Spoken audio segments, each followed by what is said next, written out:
Welcome to the Didi Lital Show.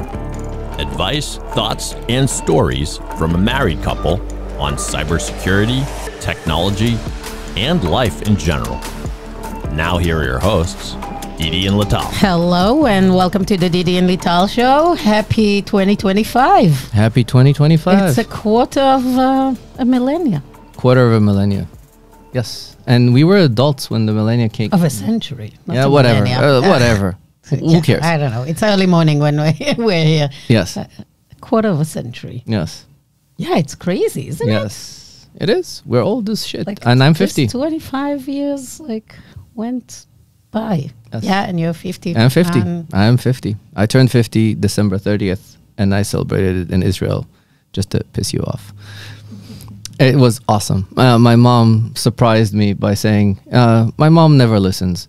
And I said, hey, if we can find a ticket, I'll be happy to come. 3 weeks go by, nothing happens. She calls me like 3 days ahead of it and says, we have a ticket. I told the agent to book it. You're coming. So what the yes. And Lital already had her parents here, and everybody had plans. I had plans booked to go with my parents and the kids and Leah. You were supposed to stay with the boys and Yes. go to the hockey games. Yes. So I had to witness Omri's collapse on the ice in a varsity game. Yes. It was crazy. That's because he's soft and weak. Wow. The heart attack of a hockey parent Yes. when his kids faint on the ice. Well, I think it's one of those things that Whoa. you need to... Nobody prepared me to that rush. Yeah. Wow. Not a head injury, by the way. Not luckily. It was so. I'll tell the story. Our boys play with the junior varsity, and they were invited to join the varsity team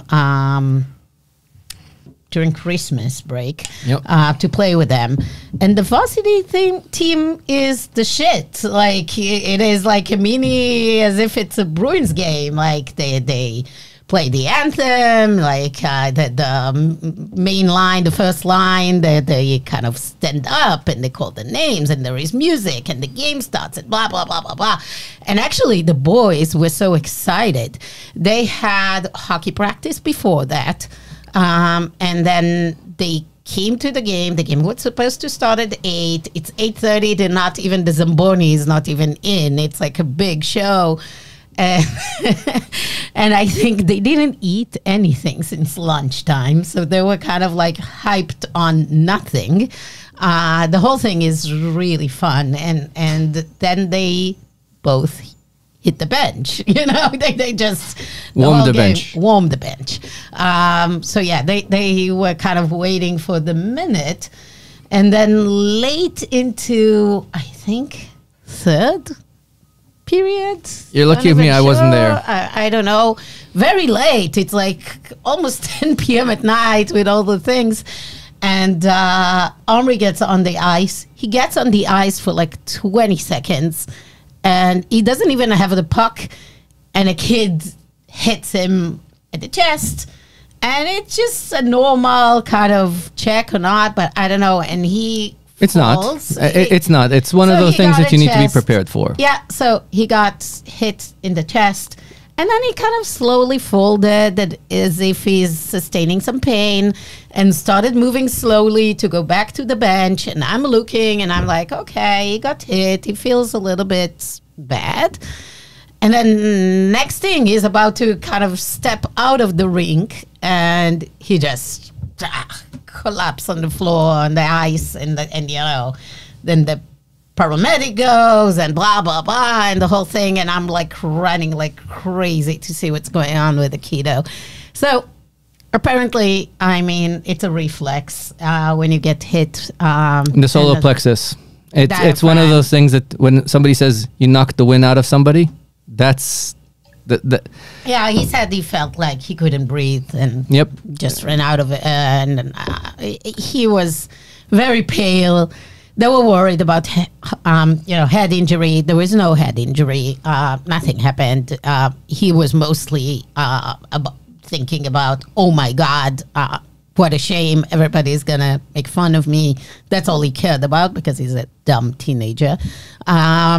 His brother was like crazy worried. The whole thing was a big shebang. And like, it took me 3 days to kind of grab myself after this whole thingy. But yeah, I mean, so that kind of defined the vacation that like, I didn't have a sip of wine the entire time, the entire holiday, nothing, consumed 0 alcohol. Maybe that's the mistake. Yes. But he's okay? Sorry to jump in, but so there was no...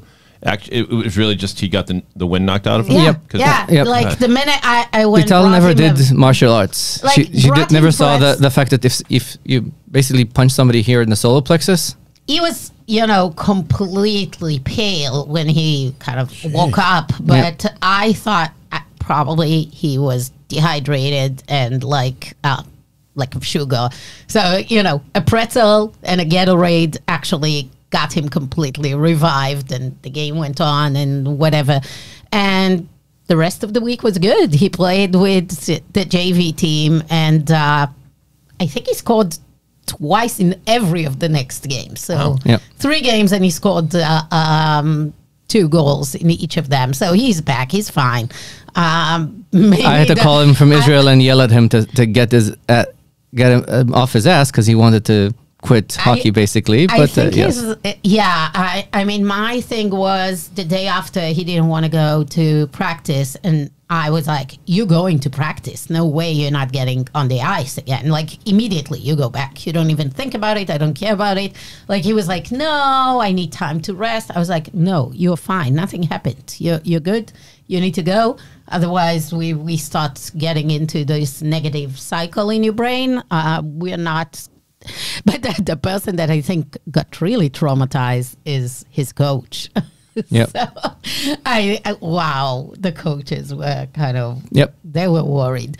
Well, he's also a small freshman, so I think they kind of like thought, was that a good idea to put him on the ice with seniors on the ice? But whatever, I hope they call him again to the varsity team. He's good. He's a good player. Call him up. Whatever. Thank you for correcting my English. It's not English, it's sporting terminology. You were away, yes, and we had this experience, and I hope it's the last time I'm experiencing this thing, because hockey always kills me because of those things. So I hope I don't need to deal with it again. But all good. Yep. And again, I didn't consume a sip of alcohol, so maybe tonight is going to be kind of not even for the New Year's. Is my mic on? Your mic is on. Yeah. Because I thought I lost myself. Anyways, this is the upside of medical school and years of martial arts. I was very happy that you weren't there. But I don't know. I he got in the beginning of this year of club team, when all the players that now play for varsity teams everywhere are on the ice. The games were very aggressive, very fast, and he got boarded a couple of times. These things worry me. If somebody boards you, that's the thing I worry about. Mm-hmm. But if I see that he hits chest first or face first, it's less worrisome than the head. Yeah, even when he fainted, he rolled on the ice. When you need to see the things that worry you is neck and head, and anything else is fixable. Everything else is fixable.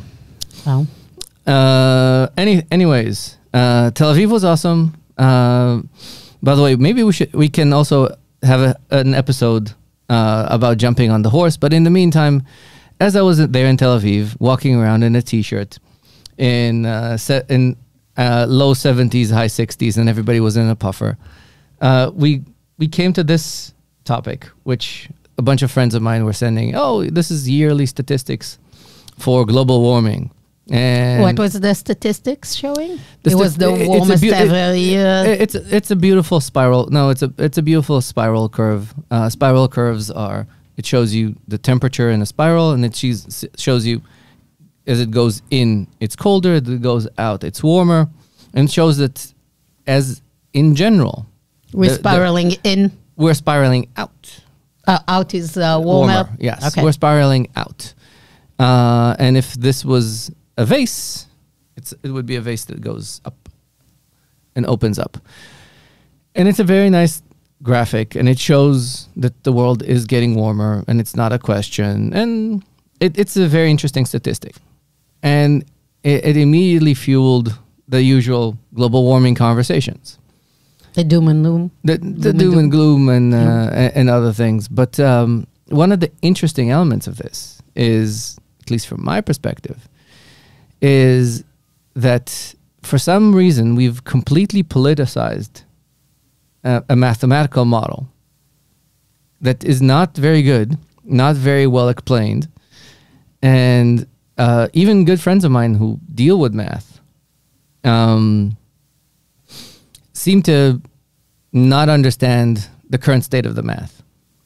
And at some point I wrote in one of the various channels that we're both on, hey, I can talk your ear off about the mathematical models and the collapse of the mathematical models. And Lital said, you know what? We have a podcast for this. So let's do that here. So I want to start with the basics. The real basics is, I think we talked a little bit about linear regression and nonlinear regressions in our previous conversation about science. And all these things work on an idea that you have a dependent variable and an independent variable. In this case, temperature, and whatever the cause is which is supposedly carbon emission. It could be carbon emission. It could be That's a working hypothesis that the world believes in. No, nobody believes in this unless you're an idiot. Unless you've been politicized and you've been listening to a whole bunch of bullshit. You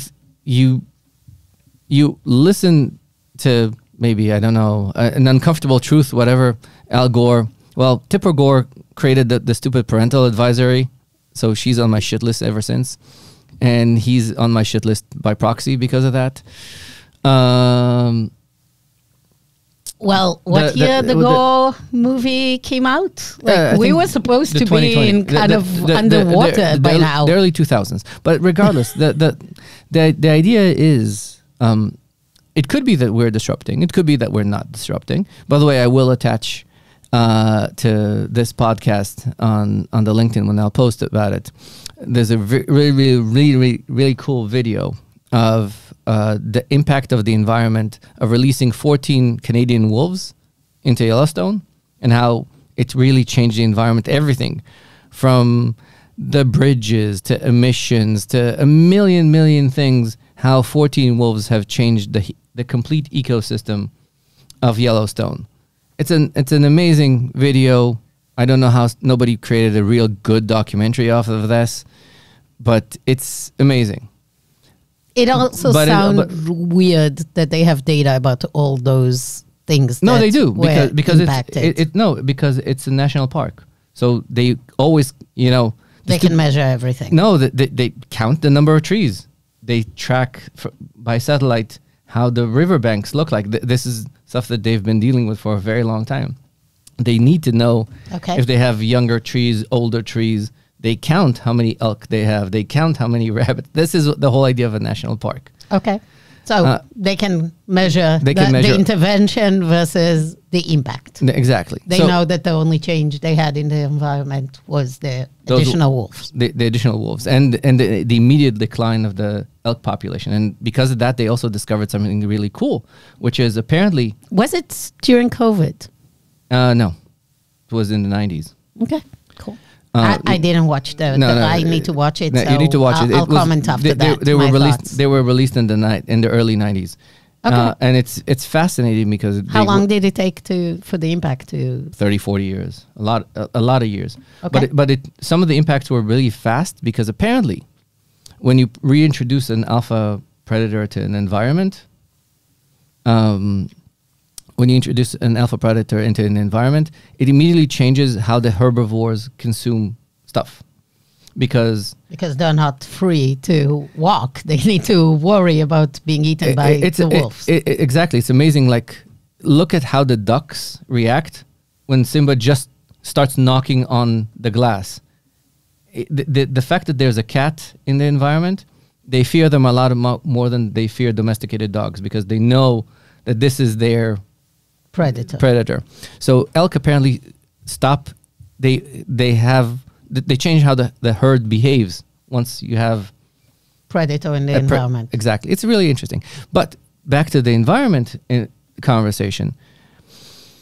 Our current predictor models for the environment for climate change are very non-simplistic. No, a real climatologist doesn't talk about carbon emissions as the only metric. They talk about the level of salt in the ocean. Because it changes the temperature of changes freezing. It doesn't only change. Concentration of salt. It changes how the engine of the El Niños and things like that work, because the currents work in a certain direction in the Atlantic and something different in the Pacific. The level of salts change how the engine of the currents work. Lunar patterns change how the currents work. Geothermals.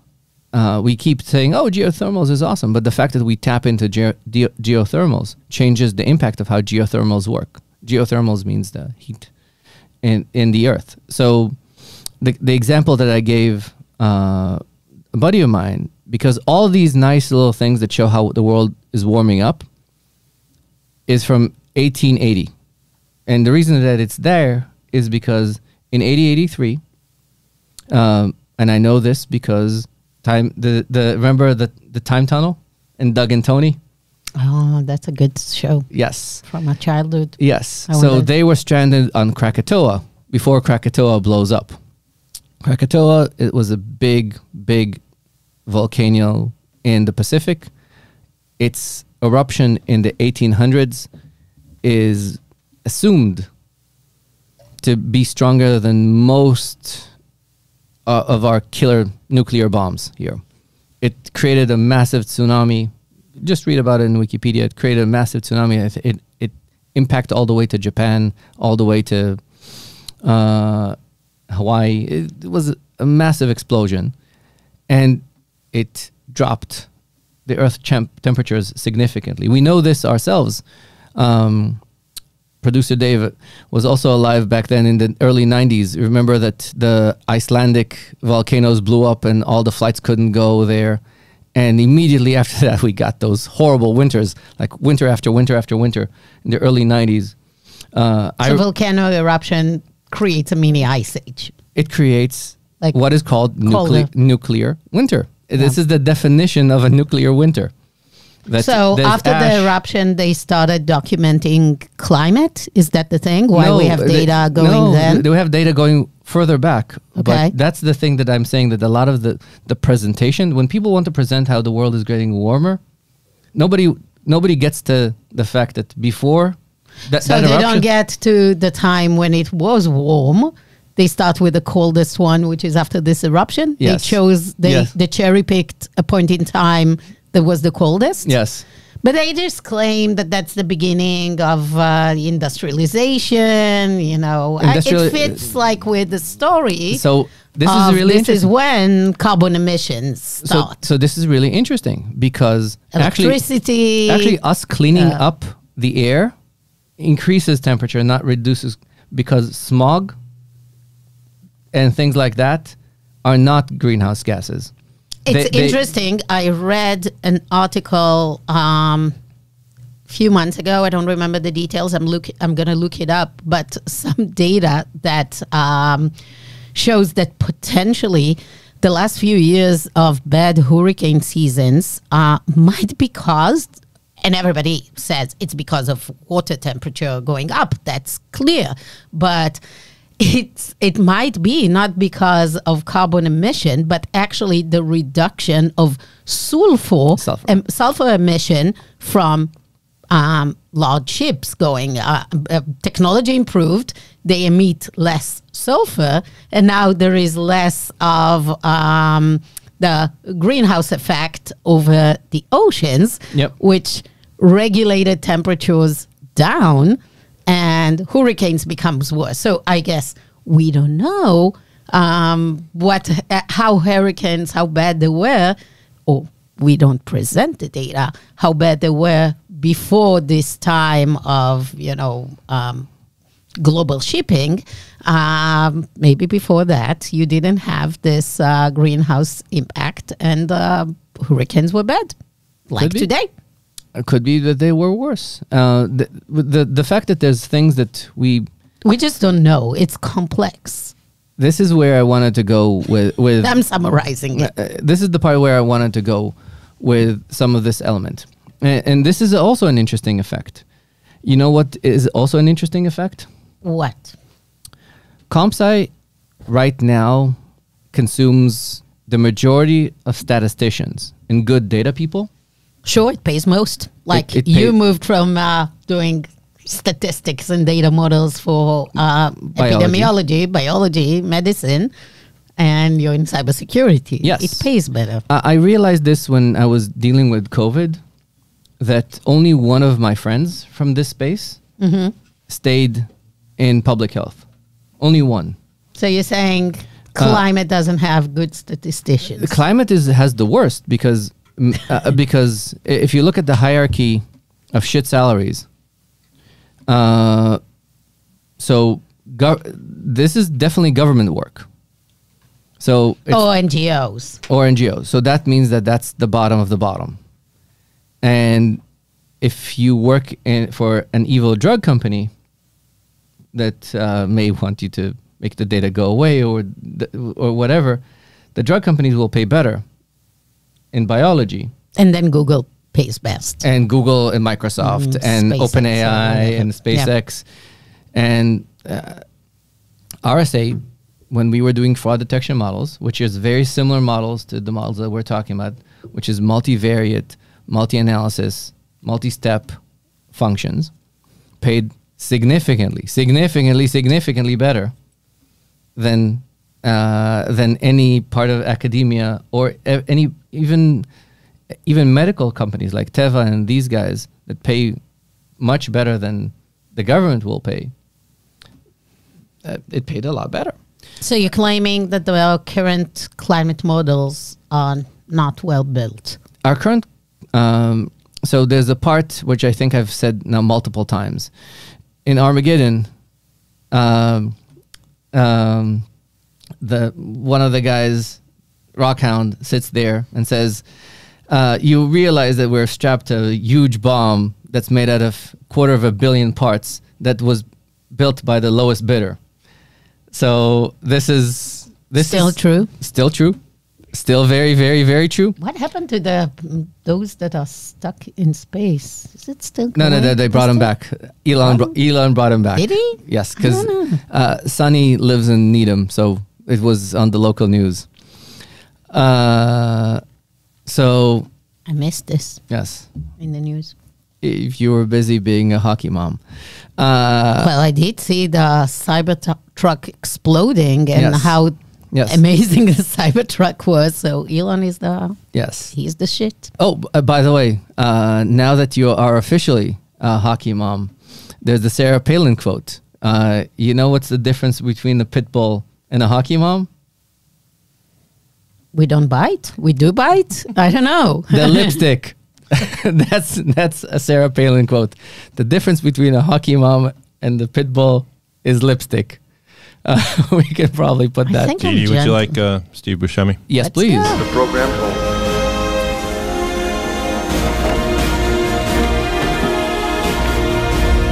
Ben Affleck was so young and good looking. Hey, Harry. He's still rather we're good-looking. sitting on 4 million pounds of fuel, 1 nuclear weapon, and a thing that has 270,000 moving parts, built by the lowest bidder. Oh, makes you feel good, doesn't it? That is very, very good and very, very accurate. Very accurate. Yes, and I thought the entire movie wasn't it a documentary? Yes, of course. Ben Affleck is, he documented also the natural gas law when we were talking about deflating footballs. That was accurate. And I'll go to my grave with that. Free Brady. Yes, free Brady. But that's another explanation of how the fact that STEM and understanding of STEM is going down. Now, for people that don't understand, I'll give you an example of a simple model and a complex model. Okay. In the 80s, we saw that the ozone layer, or some of the dumber people here call it the in-zone layer. That was a thing. Well, it was a thing because Like they talk about people getting cancer in Australia, skin cancer, because of the hole in the ozone. The hole in the ozone was something very serious, which was created by fluoride gases that were in... By spray deodorants. Spray deodorants and whatever. But it was a single factor. And as soon as that factor was taken out of the system... What was it? Freon gas. Freons. Yeah. Mostly from cooling systems, Cooling, refrigerators. Doesn't matter. As soon as it was taken out of the system, boom. Problem solved. That's called a single variable and a single cause. Another thing that is a single variable, single cause is most bacterial diseases or viral diseases. We identified the cause, we take Remove the cause, it, and everything is awesome. And we're seeing that more and more diseases that we think about as complex are actually not complex. Like, for example, ulcer. Everybody thought ulcers, it's stress, it's this, it's that, it's nutrition, blah, blah, blah. It's a single bacteria called Helicobacter pylori. Yeah. Antibiotics, ulcer goes away. And but the other... but cancer, for example, is multifactorial. At least that's what... There are a few that are not, actually. Yeah. And you do see that when they're treated, they go away. But that's the rarity. Cancer is a variety of disease. Yeah. Some are like one gene, one fix. Yeah. A few are very complex. Yes. Now... there is metabolic syndrome. Yes. Now which is climate change. Which is climate change. And that's another very... I think it's not. You just eat too much. That's metabolic syndrome. I don't know about that one, but here's the thing that we discovered. My We'll talk about your conspiracy theory. It's not a conspiracy theory. It's a fact. It is a mathematical fact that we've reduced the bane of human existence, smoking, from the population. Yeah. Population in the U.S. has significantly declined in the U.S. Consumption of nicotine, cigarettes. Yeah. And life expectancy was supposed to go up by 5 years because that's what we were told. Right, because smoking caused heart disease. We were told we were told that every cigarette reduces your life expectancy by 20 minutes. 20 minutes, 20 days, I don't know. Blah, blah, blah, whatever. Fact is, here's the thing.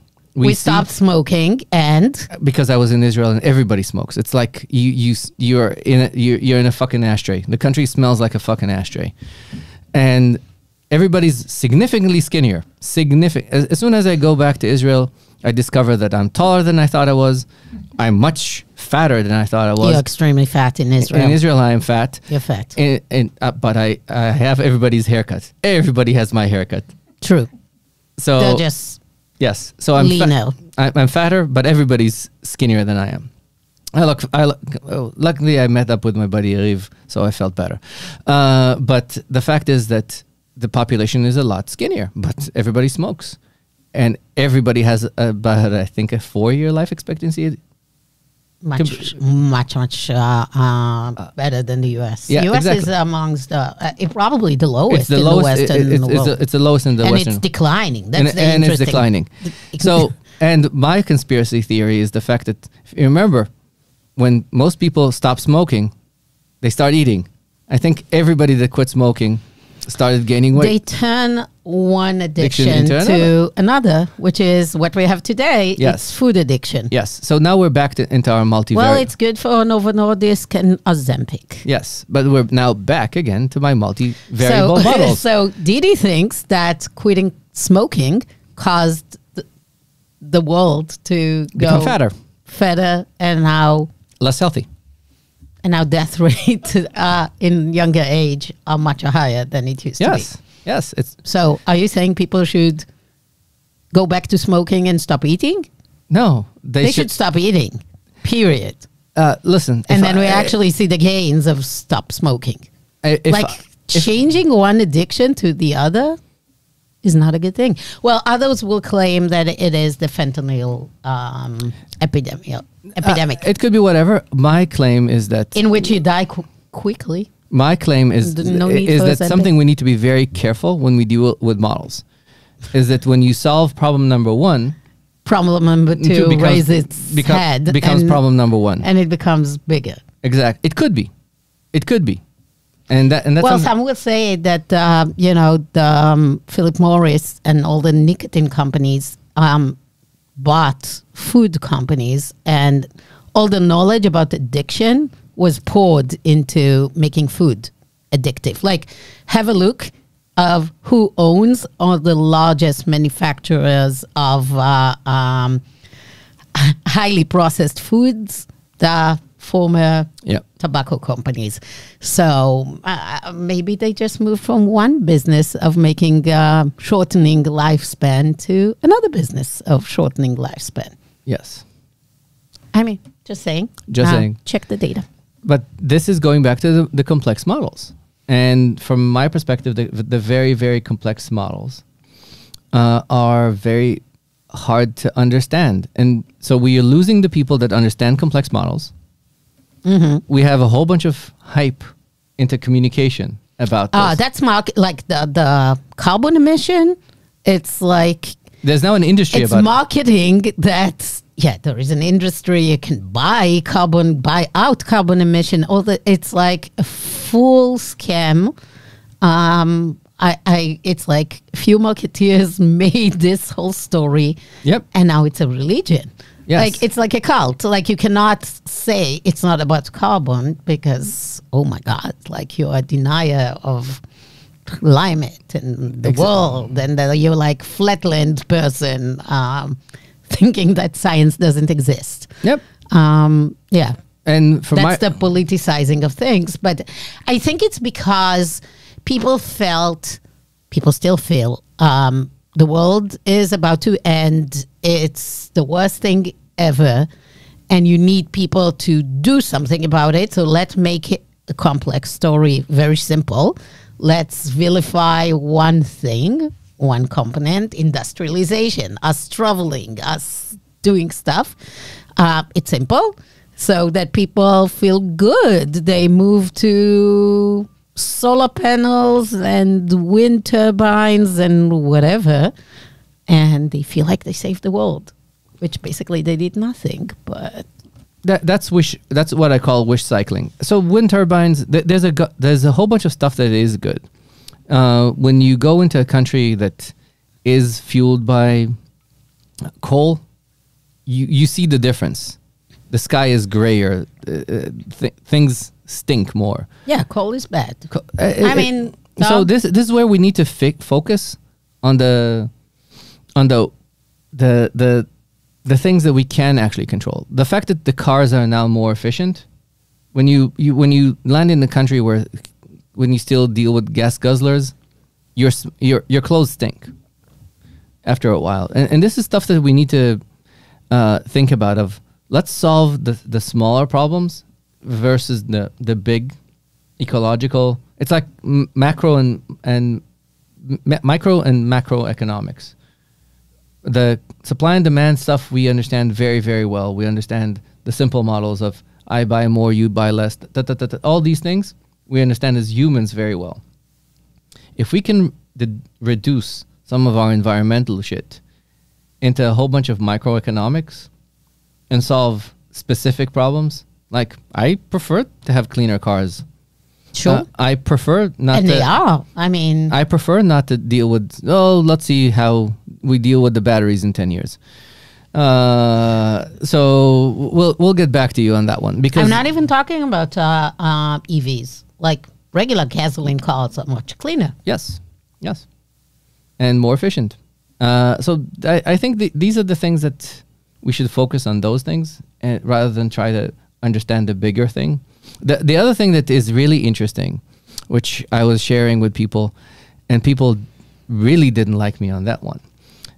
As we know, the Sahara was a jungle 5,000 years ago. I think, by the way, if you go to Cape Cod, you'll see that Cape Cod did not exist like 20,000 years ago, something like that. Well, Cape Cod, we've been in this museum Yes, that tells the the story- history and how Cape Cod changes all the time. Yes. I mean, So, it's basically exactly. So there's a whole because bunch of ice melting and like there's a million of these little things that we don't realize because we think that climate always change. climate always changes That's climate. because the Earth was wobbling. The Earth was wobbling differently, and because of that, the Sahara was the tropics. And this is a very interesting thing we need to think about. So here's one of my last conspiracy theory ideas. So as you know, there's something called a dependent variable and an independent variable. The thing that is interesting when we look at all climate models, when we look at the rise of the temperature, there's a direct association between the size of the human population and the climate and the rise of temperatures globally. Conspiracy number 2 is it's actually the other way around. That the temperature of the Earth allowed humanity to actually increase. Of course. Because It's more habitable. yes. You can grow food. More parts. You can farm it. Yes. I mean, that is my main claim. So, yes, there is global warming. No, But now we're not denying. But now we can ski in Montana. That we couldn't ski The question before. is it a good thing or is it a bad thing? The oh my God, we're all gonna die. I think we need to get over that. We're No. gonna die because kids We're gonna don't have sex. die because everybody dies. And Yes, we're gonna die. The reality is that climate always change. The world is changing, and some places become inhabitable, and some places become extremely pleasant.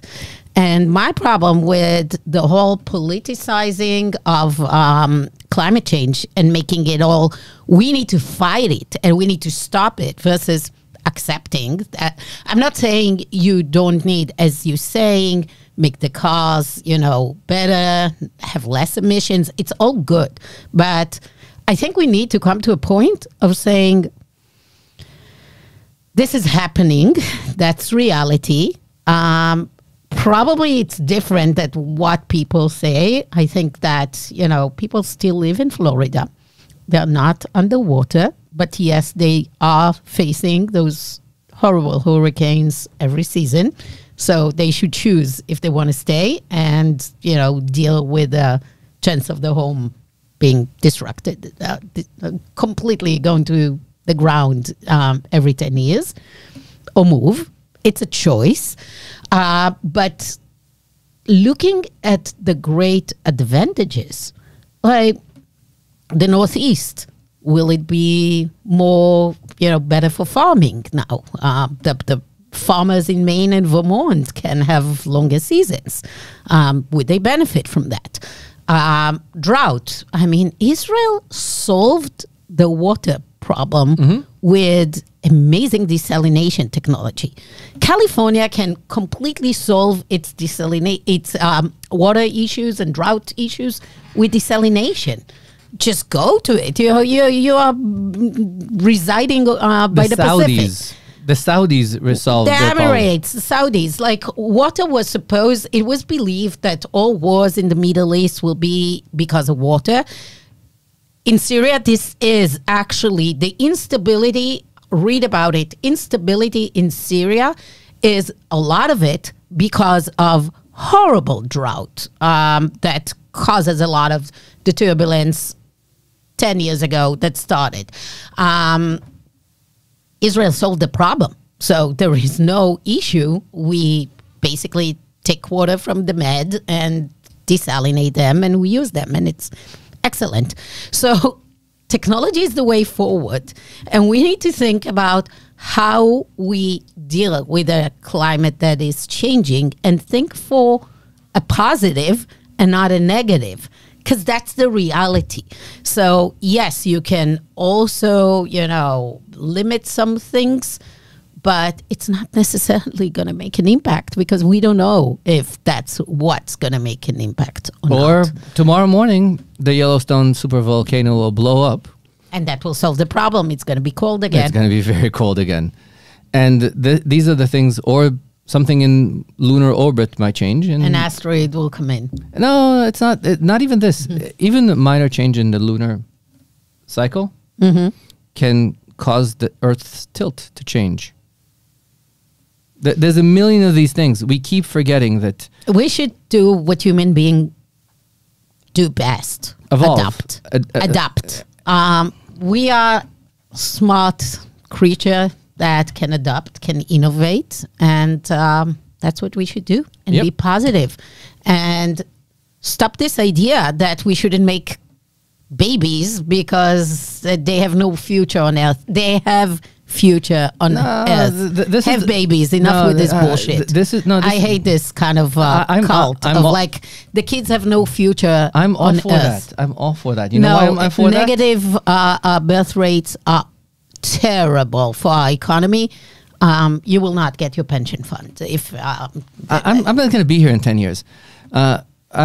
My family everybody hopes you will. Yeah, but I have BRCA1. I'm not here forever. Well, you don't have boobs, so look at you. Well, I do have now. Now that I'm 50, I do have boobs. Yeah, so maybe you need to start the Ozempic. Yes, but back to our main point is the fact that I will quote Louis XIV that says "Après moi la déluge." That means after me the flood. So our kids should worry about these problems. And what I like is I don't want them to. I want them to think positively. Ron will never think positively. Leah will always think positively. This is biology. You remember the famous Holocaust story with your mom.